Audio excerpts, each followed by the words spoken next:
Everywhere I go, there's good music. You don't need to be famous to be talented.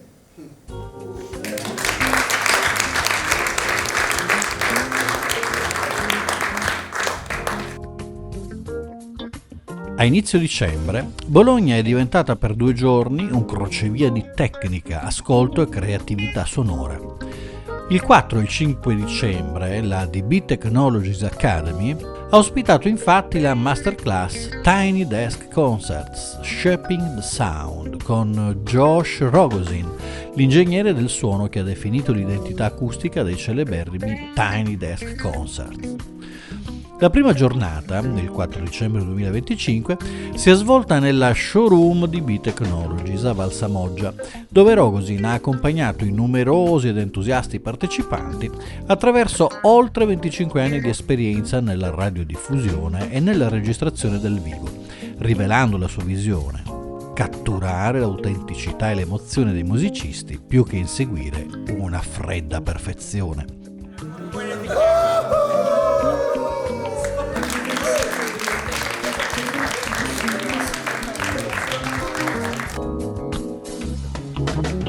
Il 5 dicembre la scena si è spostata alla ex Dinamo, la velostazione di Bologna, un locale davvero suggestivo, dove Rogosin ha messo in pratica la sua filosofia con una sessione di registrazione dal vivo.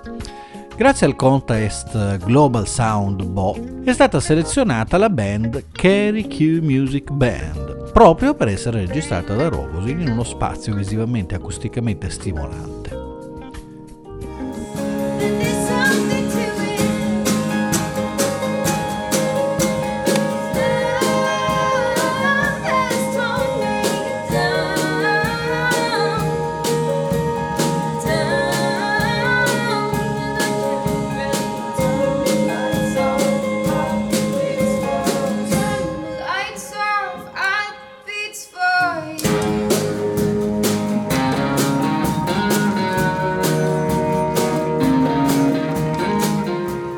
Questo workshop non è stato solo una lezione tecnica, ma un ponte tra teoria e pratica, un'esperienza immersiva in cui l'ascolto critico, la sensibilità verso l'artista e la comprensione profonda dello spazio sonoro sono diventati protagonisti.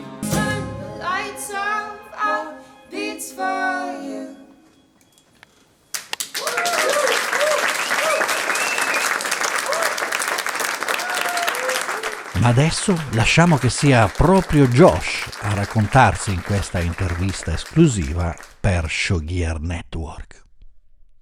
I always have to tell the musicians to listen to each other in a very organic way. They need to be able to listen to each other because there's no monitors, there's no PA system like we have here at DB Technologies, so that they have to kind of like create music as if it's 100 years ago, long before sound reinforcement existed. So they all have to listen to each other much more carefully.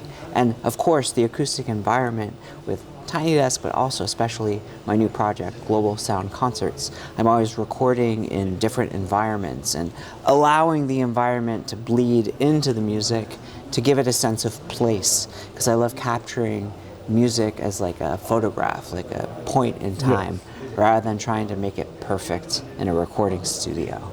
So many microphones are excellent. It's much more important how you place the microphone than what kind of microphone you're using or how expensive it is. It's much more important to make sure it's in the right place to get the vibe. So, you know, I always say you can record something with just all SM57s by Shure, very simple basic mic that costs $100. I think that's the only mic you need to record everything beautifully, but of course I love microphones, I love design, I love the Ear Trumpet Labs mic that I use for the Global Sound Concerts project because it's round and the animation turns into the globe. You can also focus the capsule so that you can have the mic out of the shot and focused up so that you can get really good sound. I know Blue makes a lot of microphones where you can adjust the capsule like that as well. But really, you know, of course the Germans make incredible sounding microphones that are very expensive, from Neumann, from Sennheiser. And then of course I've been using Soyuz, which is made in Russia right now. It's a ambisonic mic, so it actually picks up in 360 degrees, and it is decoded in software to really give you a sense of where you are recording, and it translates beautifully to ambisonic, translates beautifully to like immersive audio and Dolby Digital or Dolby Atmos, but more importantly, some of the free codecs that are coming out, like Eclipsa is going to be on Chrome, it's going to be on YouTube, it's a collaboration between Google and Samsung. So I like using all of these mics, thinking about how is this stuff going to be heard in the final experience, and I love the idea of spatial audio being this new format that people are going to be embracing more and more. The gain stage is interesting. It's always important to get the mic placement correct first of all, then have a nice sounding microphone preamp. There's field recorders is what I love to use instead of an audio interface to a computer. I like trusting equipment that's dedicated to just recording audio, which is why I use these field recorders from Zoom, from Tascam, from Sound Devices, and making sure that the placement is good, the microphone preamp is set correctly, so that you get more gain before feedback, or what is it called? It's sort of it's called the critical distance, meaning like the microphone has to be close enough to the source so that you get mostly the source and not all the ambience and the bleed around it. So making sure that the critical distance is correct for your microphone placement is super important. I think the plugins are really interesting. There's new dynamic plugins that, like Ozone from Isotope, I use for mastering, and it will listen to the audio and sort of boost and attenuate certain dynamics based on what it's listening to. And I think that's pretty interesting when you want to control some frequencies in a dynamic way. But the plugins are great because the basic of EQ, like a peak notch filter, a paragraphic EQ, and a compressor, I still to this day think that's all you need to make something sound excellent. You don't really need anything fancy as long as you have those three main tools, EQ and compression. That's really all there is to it. The rest is just using your ear and manipulating the technology to make things sound the way you want them to.